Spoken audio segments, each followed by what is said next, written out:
Hi viewers, இப்போ மருத்துவ படிப்பில் அரசு பள்ளி மாணவர்களுக்கான உள் இடஒதுக்கீட்டின் அடிப்படையில் அரசு மற்றும் தனியார் மருத்துவக் கல்லூரிகளில் 405 இடங்கள் அரசு ஒதுக்கீட்டின் அடிப்படையில் ஒதுக்கீடு செய்யப்பட்டது. இது ஒரு வரலாற்று சிறப்புமிக்க நிகழ்வு தான். இதற்காக தமிழக அரசுக்கும் மாண்புமிகு முதலமைச்சர் அவர்களுக்கும் எல்லாருடைய சார்பாகவும் வாழ்த்துக்களையும் பாராட்டுகளையும் தெரிவித்துக் கொள்கிறோம். நேற்றைய தினம் பார்த்திங்கன்னா கவுன்சிலிங் நடைபெற்றது. அதுக்கு பிரத்யேகமாக 7.5% உள் இடஒதுக்கீட்டின் அடிப்படையில் டாப்பில் உள்ளவங்களை கூப்பிட்டு அதற்கு முதலமைச்சரே அவங்க கையால் கொடுத்தாங்க. அந்த மருத்துவ அங்கேயும் அணிவிச்சாங்க. அந்த நிகழ்ச்சியில் முதலமைச்சர் பேசுனது பார்த்திங்கன்னா, நான் ஒரு அரசு பள்ளியில் படித்தேன். இப்போ நான் ஒரு முதல்வராக அரசு பள்ளியில் படித்த மாணவிக்கு இந்த மருத்துவ அங்கேயே அணிவிக்கிறது என் வாழ்க்கையில் இன்னைய நாளை நான் மறக்கவே மாட்டேன். இது போன்ற நிகழ்வு என் உயிர் உள்ள வரைக்கும் இதை நினைவு கூர்ந்திருப்பேன் அப்படின்னு சொல்லிட்டு, என் வாழ்க்கையில் மறக்க முடியாத தினம்னா அது இன்றைக்கி தான் அப்படின்னு சொல்லிட்டு ஒரு நிகழ்ச்சி ஏற்படுத்துகிற அளவுக்கு தான் அவருடைய பேச்சு இருந்தது. அதில் கலந்துக்கிட்டு அந்த மாணவி பேசும்போது, நான் 1ஆவதுலேருந்து படிக்கும்போது நான் ஒரு மருத்துவமாக எங்கள் அப்பா அம்மாவும் சரி நானும் எப்படியாவது ஒரு டாக்டர் ஆகணும் கனவோடு தான் நான் அரசு பள்ளியிலே சேர்ந்து படிச்சுட்டே வந்தேன். நல்லா தான் படிப்பேன். இப்போவுமே நான் 12th 471 மார்க் எடுத்திருக்கேன். எல்லோரும் என்ன நினைப்பாங்க, ஐயோ கவர்மெண்ட் கோட்டாவா அந்த பிள்ளைங்களாம் மார்க்கே எடுக்காத நாலேஜ் இல்லாத வந்துடும்னு சொல்லிட்டு நிறைய பேர் சொல்கிறாங்க. அது உங்களுக்கெல்லாம் உண்மையாக சொல்கிறேன். அரசு பள்ளியில் படிக்கக்கூடிய மாணவ மாணவிகள் எந்த விதத்துலேயும் யாருக்கும் குறைஞ்சவங்களாக இருக்க மாட்டாங்க. நிச்சயம் அவங்க வெல் நாலேஜபிளாக இருப்பாங்க. சரிங்களா?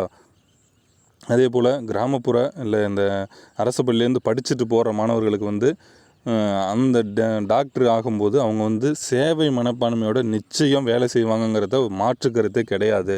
சரிங்களா? இப்போ நீங்கள் என்ன மருத்துவத்துறையில் பார்க்க எல்லாருமே பேருக்கு டாக்டர் எவ்வளோ பேர் இருக்காங்க, நாலேஜபிள் பர்சன் இருக்காங்க. பட் ஆனால் ஒரு பேஷண்ட்டை எப்படி பேசணுன்னே தெரியாத ஒரு எரிஞ்சு விழுறது, அவங்கள்ட்ட ஒரு அன்பு காட்டாத இருக்கிறவங்கலாம் பார்த்திங்கன்னா நிச்சயம் பணம் அதிகமாக இருக்கிறவங்க தான் அந்த மாதிரி செய்வாங்க. நம்ம கஷ்டப்படுற இடத்துலேருந்து இப்போ மேலே போனவங்க தான் அதோட கஷ்டம் புரியும்னு சொல்லி நம்ம ஏற்கனவே பழமொழியிலையும் படிச்சிருப்போம். அதனால தான் சொல்கிறேன், இவங்க அரசு மருத்துவர் ஆகும்போது இல்லை டாக்டர் ஆகும்போது சேவை மனப்பான்மையோட கண்டிப்பாக நிச்சயம் செயல்படுவாங்கிறதுல எந்த விதமான மாற்று கருத்தில் அந்த மாணவி பேசும்போது, நான் 262 மார்க் நீட்டில் எடுத்தேன். ஏன்னா எந்த பயிற்சி மையத்துக்குமே போல என்னுடைய ஆசிரியர்கள் அரசு பள்ளியில் எங்களுடைய ஆசிரியர்கள் தான் எனக்கு சப்போர்ட் பண்ணி ஆர்வப்படுத்தி அதை அவங்க கோச்சிங் பண்ணாங்க, படிக்கிறதுக்கு ஒரு ஊக்கப்படுத்தினாங்க.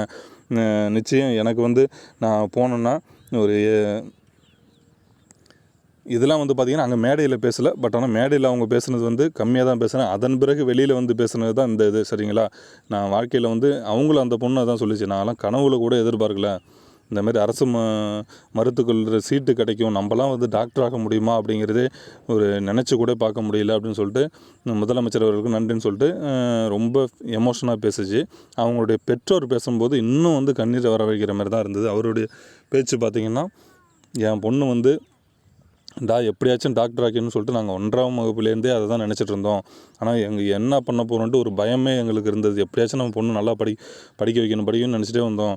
இந்தமாரி இந்த 7.5% இடஒதுக்கீடுகளும் நிச்சயம் பொண்ணு மருத்துவ டாக்டர் ஆகிருக்க முடியாது. ஏன்னா நீட்டில் அந்த பொண்ணோட மார்க் 261. பட் ஆனால் 600க்கு 471 மார்க் எடுத்திருக்கு அந்த பொண்ணு. சரிங்களா? இதுவே பாராட்டக்கூடிய விஷயந்தான். அவரை சொல்லிவிட்டு என் வாழ்க்கை என்ன செய்ய போகிறேன், என்ன பேசுகிறதுனே தெரியலன்னு சொல்லிட்டு முதலமைச்சர் காலில் விழுந்து ரொம்ப அழுவும்போது எல்லாருமே தட்டி எழுப்புனாங்க. அப்படி ஒரு எமோஷனான நிகழ்வுலாம் நடந்திருக்கு. சரிங்களா? அப்போ இது இந்த 7.5% உள் இடஒதுக்கீடை பாமிச்சு எல்லாருக்கும் விளம்பரப்படுத்துங்க, மற்றவங்களுக்கு தெரியப்படுத்துங்க. ஏன்னா இது ஒரு சான்ஸ். 405 பேர். சரிங்களா? அப்போ இது எல்லாருக்கும் தெரியப்படுத்தினால எக்கச்சக்க மாணவர்கள் சேருவாங்க. இதன் அடிப்படையில் தான் இந்த மாணவர் சேர்க்கை விட்டுறக்கூடாது. நம்ம கொண்டு வந்திருக்கோம். ஆங்கில வழிக்குன்னு தனியாக ஆசிரியர் நியமிக்கணும், நம்ம இன்னும் ஆசிரியர் எண்ணிக்கை அதிகப்படுத்தணும்னு சொல்லிட்டு தான் ஆசிரியர் சங்கங்களும் கோரிக்கை வச்சுருக்காங்க. நிச்சயம் இது வருங்காலங்களில் முழுமையாக எல்லாரும் அரசு பள்ளியில் சேர்ந்து எல்லாருக்கும் படித்த வேலையில்லா பட்டதாரி அனைவருக்கும் அரசு வேலை வழங்குறதுக்கு அரசாங்கம் முடிவு எடுக்கணுங்கிறது எங்களோட தாழ்மையான ரெக்வஸ்ட்டாக வச்சுக்கிறோம். நிச்சயம் இதை நீங்கள் மற்றவங்களுக்கு எந்த அளவுக்கு தெரியப்படுத்துகிறீங்களோ சொல்லுங்கள். ஏன்னா தேவையில்லாத எல்கேஜி யூகேஜிக்கெலாம் 1 லட்சம் 2 லட்சம் செலவு பண்ணிலாம் கஷ்டப்படுறவங்க கூட எங்கேயாவது கடன் வாங்கியாச்சும் நம்ம பிள்ளைய படிக்க வைக்கணும்லாம் நினைக்கிறாங்க. அதெல்லாம் நீங்கள் இதெல்லாம் தயவுசெய்து சொல்லி நீங்கள் அவங்களுக்கு ஒரு விழிப்புணர்வு ஏற்படுத்துமாறு உங்களை அன்போடு கேட்டுக்கொள்கிறேன்.